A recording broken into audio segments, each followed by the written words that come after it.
తీసుకున్నా కూడాను కమిషన్లు అక్రమంగా అవినీతి అనేటువంటిది అడ్డగోలుగా విచ్చలవిడిగా విలయతాండం చేస్తూ ఉంది. ప్రభుత్వంలో ఉన్నటువంటి పెద్దలకు వారి సన్నిహితులకి భూములన్నీ కూడాను ఎకరాలకి ఎకరాలు కారు చౌకగా కనీసము టీ రేటు కంటే తక్కువ ధరలకే ఇచ్చి అడ్డగోలుగా భూముల యొక్క దోపిడీ అనేటువంటిది కొనసాగుతూ ఉంది. మామూలుగా మనము కొత్తగా ప్రభుత్వం ఏర్పడిన తర్వాత చంద్రబాబు నాయుడు గారు వచ్చి ఆర్టిఫిషియల్ ఇంటెలిజెన్స్ ఏఐ అన్నారు. అప్పుడే మాకు అర్థమైంది ఏంటంటే గతంలో కూడా ఐటీ అనేది చెప్పి నేదురుమల జనార్దన్ రెడ్డి గారు ఏదైతే ఆల్రెడీ కాంగ్రెస్ హయాంలో సైబర్ టవర్స్ అనేటువంటి దగ్గర ఐటీ ప్రారంభం అది చేసి పనులు జరుగుతున్నా కార్యకలాపాలు జరుగుతున్నా కూడా అక్కడికి మళ్ళీ కొబ్బరికాయ కొట్టి ఆ చుట్టుపక్కలంతా కూడాను భూములని రియల్ ఎస్టేట్ వ్యాపారానికి తన అనుచరులకి సహచరులకి ఇచ్చి ఆ యొక్క బిల్డింగ్ నిర్మాణాలకు కూడాను తన అనుంగులకి ఇచ్చి ఏ విధంగా చంద్రబాబు నాయుడు గారు చేశారనేటువంటిది అర్థమవుతుంది. తర్వాత కొత్త రాష్ట్రం ఏర్పడిన తర్వాత 2014లో అమరావతి అన్నారు. ఆహా ఏదో అమరావతి కడతాళ్లే బిల్డింగ్ అనేటువంటిది ప్రజలు కూడా ఆశించారు, ఎదురు చూశారు.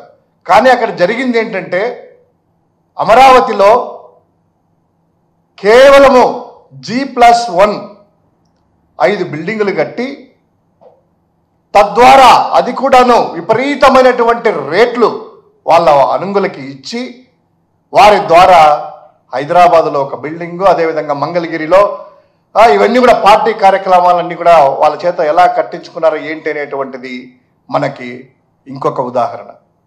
అదేవిధంగా ఈరోజు ఏఐ అన్నప్పుడే ఇంకా టెక్నాలజీ కంపెనీల పేరుతో తన అనుచరులకు ఏ విధంగా భూములు దోపిడీ చేస్తున్నాడు అనేటువంటి వాటికి ఒక చక్కటి ఉదాహరణ ఈ ఉర్సా అనేటువంటి కంపెనీకి, ఊరు పేరు లేనటువంటి డొల్ల కంపెనీకి 3,000 కోట్ల రూపాయల భూమిని ఎటువంటి అర్హత లేని చిన్న అప్పటికప్పుడు క్రియేట్ చేసిన కంపెనీకి కేటాయించడం చూస్తే ఏ విధంగా అవినీతి విలయతాండవం చేస్తుంది అనేటువంటిది కళ్ళెదుట కనిపిస్తూ ఉంది. ఇది ఒక ఉదాహరణే. దీని డీటెయిల్ చూద్దాం. అసలు ఈ కంపెనీకి 3,000 కోట్ల రూపాయలు అంటే 59.65 ఎకరాలు విశాఖపట్నం ఆ ప్రాంతంలో ప్రైమ్ ల్యాండ్ని వాళ్ళకు కేటాయించేటువంటి క్రెడెన్షియల్స్ కానీ, ఆ కెపాసిటీ కానీ, ఆ స్తోమత కానీ, ఆ అర్హత కానీ ఆ కంపెనీలకు ఉన్నాయా అనేటువంటిది ఒకసారి చూస్తే అసలు ఈ ఉర్సా ఎప్పుడయ్యా ప్రారంభించిందని చూస్తే వాళ్ళ హిస్టరీ చూస్తే ఈ ప్రభుత్వం ఏర్పడిన తర్వాత 2024 సెప్టెంబర్ 27వ తారీఖున మన ఉర్సా అనేటువంటి కంపెనీ రిజిస్టర్ అయింది. అంటే 6 నెలలు కూడా కాలేదు ఇప్పటికి. ఇది అమెరికాలో. దాని ఏర్పాటు తర్వాత అమెరికాకి అక్టోబర్లో ఐటీ శాఖ మంత్రిగా ఉన్నటువంటి లోకేష్ గారు అమెరికా పర్యటన వెళ్ళారు. ఆ పర్యటన వీళ్ళందరూ కలిసేసి ఈ టెక్నాలజీ కంపెనీలన్నీ పెట్టుబడి పెడుతున్నాయి, పెట్టుబడుల వరద వస్తుంది, వీళ్ళు కలిశారు, ఉర్సా వాళ్ళు కలిశారు, బల్సా వాళ్ళు కలిశారు, ఇడ్లీ కంపెనీ అది ఇది అని చెప్పి క్లియర్ కట్గా వాళ్ళల్లో ఒక స్క్రీన్ ప్లే క్రియేట్ చేసి అందమైనటువంటి ఒక కథ అల్లి జనాల మైండ్లో ఆహా ఇన్ని కంపెనీలు వస్తున్నాయా, ఆహా ఆ కంపెనీ వస్తుందా అనేటువంటిది ఒక స్క్రీన్ ప్లే పెట్టి కథ రాశారు. తర్వాత ఫిబ్రవరి మంత్లో అంటే ఈ ఇయర్లో ఫిబ్రవరిలో 19వ తారీఖున ఉర్సా అనేటువంటిది ఇండియాలో ఒక రిజిస్టర్ చేశారు కంపెనీని, ఉర్సాని. అది ఎక్కడ చేశారబ్బా అని చూసాం.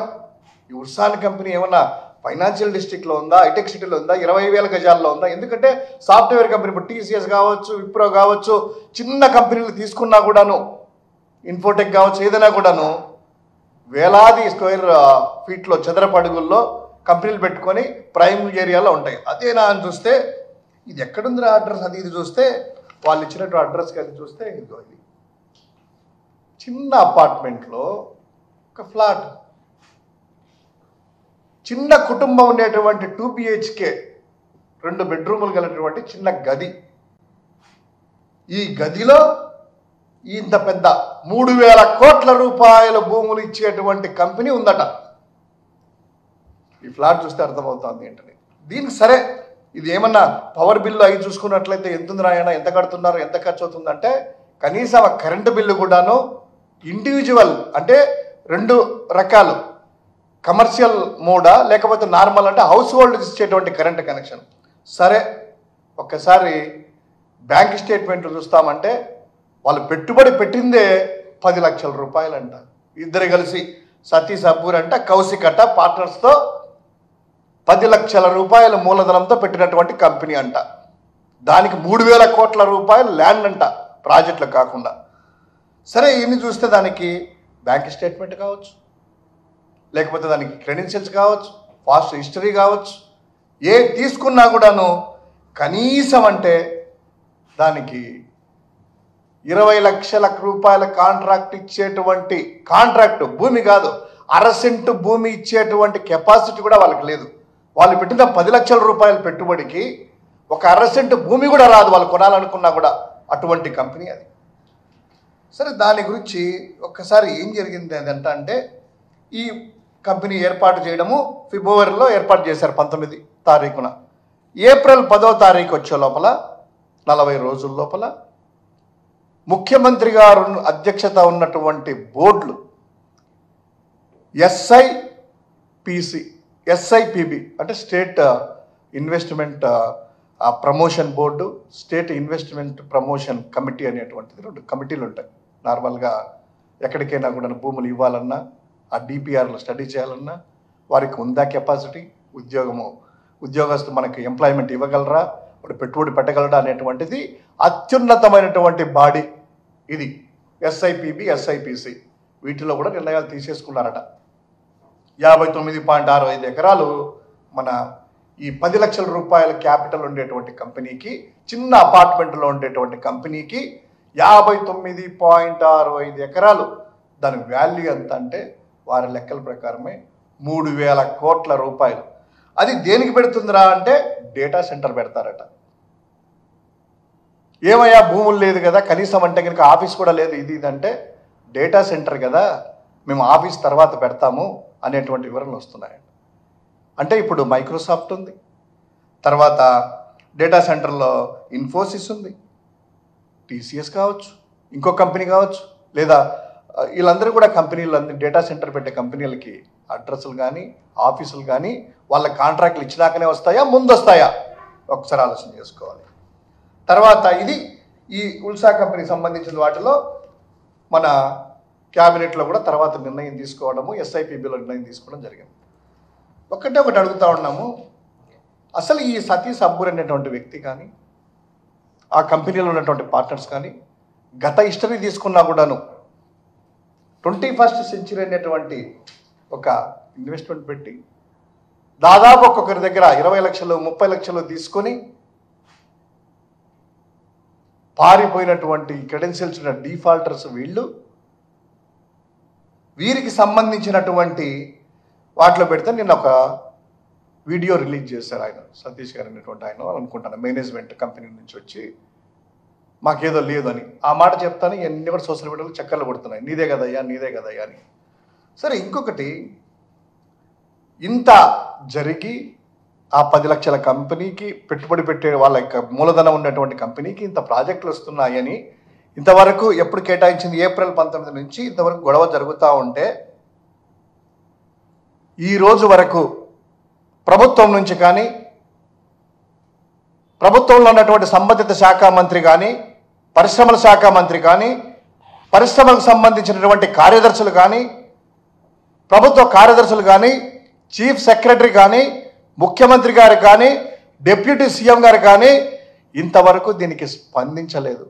పైగా మామూలుగా ప్రభుత్వం ఇస్తే వాళ్ళు స్పందించాలి, ఇంత అలిగేషన్స్ వస్తే వీళ్ళు తీసుకున్న వాళ్ళు వచ్చి లేదు మేము 50 లక్షలకు కొన్నాం, 3.5 ఎకరాలేమో ₹1,00,00,000 కొన్నాం, మాకు ఇది అని చెప్పి వీళ్ళు వచ్చి చెప్తున్నారు. వీళ్ళు చెప్పేదాని ప్రకారం 56.5 ఎకరాలేమో 50 లక్షల కట్ట, 3.5 ఎకరాలేమో ₹1,00,00,000 కట్ట, 60 ఎకరాల వరకు మేము తీసుకున్నాము అని వీళ్ళు చెప్తున్నారు. ప్రభుత్వం కదా చెప్పాల్సింది. దీన్ని ఆ కంపెనీ సంబంధించిన ట్విట్టర్ అకౌంట్లోనో వారి వెబ్సైట్లోనో అక్కడేమైనా వచ్చిందా అని చూస్తే ఆ ట్విట్టర్ అకౌంట్ కూడా కనీసం ప్రతి కంపెనీకి ఉంటుంది కదా కమ్యూనికేషన్. ఇప్పుడు ఐటీ అనేటువంటిది డేటా సెంటర్ అనేది అక్కడి నుంచి రాలేదు. టీడీపీ ఆఫీస్ సంబంధించినటువంటి ఒక పొలిటికల్ పార్టీ వారి ట్విట్టర్లో, వారి ఫేస్బుక్లో, సోషల్ మీడియా మాధ్యమాల్లో వస్తూ ఉన్నాయి. అయినా ప్రభుత్వానికి ఏదో ప్రైవేటుడికి సంబంధించింది కదా, ప్రభుత్వం కదా స్పందించాల్సింది. తెలుగుదేశం పార్టీ ఎందుకు భుజం మీద వేసుకుంటుంది? ఏదో అంటారు కదా ఒక సామెత, గుమ్మడికాయల దొంగలంటే భుజాలు తడుముకున్నట్లు. ఆ ప్రైవేట్ కంపెనీ వాడికి పార్టీ ఎందుకు నెత్తినేసుకుంటుంది? ఎందుకు వాళ్ళు భుజం మీద వేసుకొని మోస్తున్నారు? ఇదే విషయాన్ని తెలుగుదేశం పార్టీ అఫీషియల్ ఖాతాల్లో పెడుతున్నారు కదా సోషల్ మీడియా మాధ్యమాల్లో. ఏం ఆ ప్రభుత్వం దాంట్లో కూడా పెట్టచ్చు కదా. సీఎంఓ ఉంది అఫీషియల్గా, ముఖ్యమంత్రి గారిది ఉంది, డిప్యూటీ సీఎం గారిది అఫీషియల్ ఉంది పేజీ, గవర్నమెంట్ మెయింటైన్ చేసేది. వాటిలో ఎందుకు పెట్టలేదు? అంటే ఏదో గోల్మాల్ జరుగుతూ ఉంది.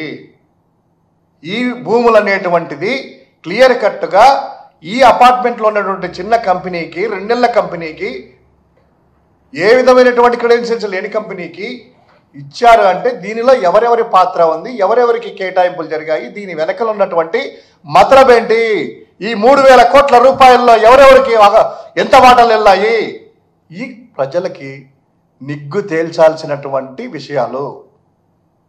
ఎందుకు స్పందించలేదు ఇంతవరకు ప్రభుత్వ సైడ్ నుంచి? ఎవరే కానీ సంబంధిత శాఖలు ఇచ్చారు, స్పందించాలి కదా.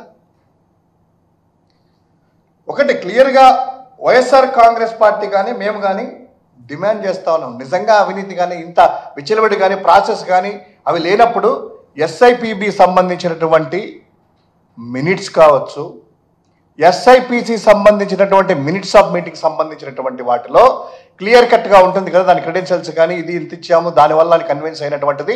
అధికారులందరూ కూడా కలిసే ఆ కమిటీలో అత్యున్నతమైన బాడీ కదా, వాటిని ఎందుకు పబ్లిక్ డొమైన్లో పెట్టలేదు? ఎందుకు దీని గురించి ఖచ్చితంగా సిబిఐ చేత, ఎందుకంటే ఇది నార్మల్ కుంభకోణం కాదు. 3,000 కోట్ల రూపాయలు ఒక చిన్న 10 లక్షల రూపాయలు మూలధన వ్యయం ఉన్నటువంటి కంపెనీకి ఇచ్చేటువంటిది అతి పెద్ద కుంభకోణము. దీనికి సిబిఐ చేత కావచ్చు, సుప్రీంకోర్టు న్యాయమూర్తి చేత కావచ్చు, ఎంక్వైరీ అనేటువంటిది తప్పకుండా జరగాలి, నిగ్గు తేల్చాలి. సో ఈ విధంగా 11 నెలల్లో చూసుకున్నట్లయితే, ఇది నేను చెప్పింది ఒక ఉదాహరణ మాత్రం. ఈ ఉర్సా అనేటువంటిది బోల్డ్ అని ఉన్నాయి అనేకంగా. ఇంకా ప్రతి దగ్గర మైనింగ్ కావచ్చు, శాండ్ కావచ్చు, లిక్కర్ కావచ్చు, అమరావతిలో సంబంధించిన పనుల్లో కావచ్చు, ఇవన్నీ కూడాను. సో ఇక్కడ 11 నెలల కుటుంబంలో ఈ విధంగా జరుగుతూ ఉంటే, ఇంకా అభివృద్ధి సంబంధించినట్టు వస్తే, జగన్ గారి హయాంలో 17 మెడికల్ కాలేజీలు వస్తే, ఒక 5 ప్రారంభాలు కూడాను పూర్తి అయితే వాటన్నింటిని కూడాను ప్రైవేట్ పరం చేయడం, తమకు నచ్చిన వాళ్ళకి ఇవ్వాలనుకోవడం. అదేవిధంగా ఈ పోర్టులు కావచ్చు, హార్బర్లు కావచ్చు, ఇవన్నీ కూడా అభివృద్ధి చేసి పెడితే జగన్ గారి టైంలో ఇప్పుడు ప్రైవేట్ పరం తన వాళ్ళకి, తన అనుయాయులకి ఇవ్వడము. అదేవిధంగా ఫైబర్ నెట్ చూసుకున్నట్లయితే గత ప్రభుత్వంలో మా హయాంలో ఇంటరప్ట్ కాకుండా ప్రసారాలు అనేటువంటిది, నాణ్యమైనటువంటి ప్రసారాలు అందించేటువంటి ఆ యొక్క ఫైబర్ నెట్ను ఈరోజు సరఫరాలన్నీ కూడా దాదాపు నిలిపివేస్తూ, కనెక్షన్లు తగ్గించుకుంటూ వస్తూ, నష్టాల్లో చూపిస్తూ ప్రైవేట్ పరం చేయడానికి కుట్రలు జరుగుతున్నాయి. ఇక ఏపీఎండిసి దగ్గరికి వస్తే భవిష్యత్తులో ఆదాయాన్ని దృష్టి పెట్టుకొని 9,000 కోట్ల రూపాయలు రుణాన్ని తీసుకొని ఆర్థిక అరాచకానికి పాల్పడుతూ ఉంటారు. చివరికి రోడ్లను కూడా ప్రైవేటు పరం చేసేసి టోల్ గేట్ల ద్వారా వసూలు చేయాలి అనేటువంటి కుట్రలు జరుగుతూ ఉన్నాయి. సో ఈ 11 నెలల్లో 151,000 కోట్ల రూపాయల అప్పులు ఈ యొక్క కూటమి ప్రభుత్వం చేసింది. 151,000 కోట్ల రూపాయలు. ఒక్క సంక్షేమ పథకమైన అమలు చేశారయ్యా? లేదే. ఎక్కడికి వెళ్ళాయి ఈ డబ్బులంతా? ఒక పక్క రాజధానిలో ఏమో విలాసవంతమైనటువంటి 5.25 ఎకరాలలో, అంటే దాదాపు 25,000 చదరపు అడుగుల్లో భవనాలు అనేటువంటిది నిర్మించుకుంటున్నారు ప్రజల సొమ్ముతో. ఇవన్నీ కూడాను ఈ ఉర్సా అనేటువంటి భూములకి ఖచ్చితంగా నిగ్గు తేల్చాలి. ప్రభుత్వం నుంచి ఏదో ఒకటి సిబిఐయా లేకపోతే సుప్రీంకోర్టు ద్వారా అయినా కూడా, న్యాయమూర్తి ద్వారా అయినా కూడా విచారణ చేపట్టాలనేటువంటిది వైఎస్ఆర్ కాంగ్రెస్ పార్టీ డిమాండ్ చేస్తా ఉంది.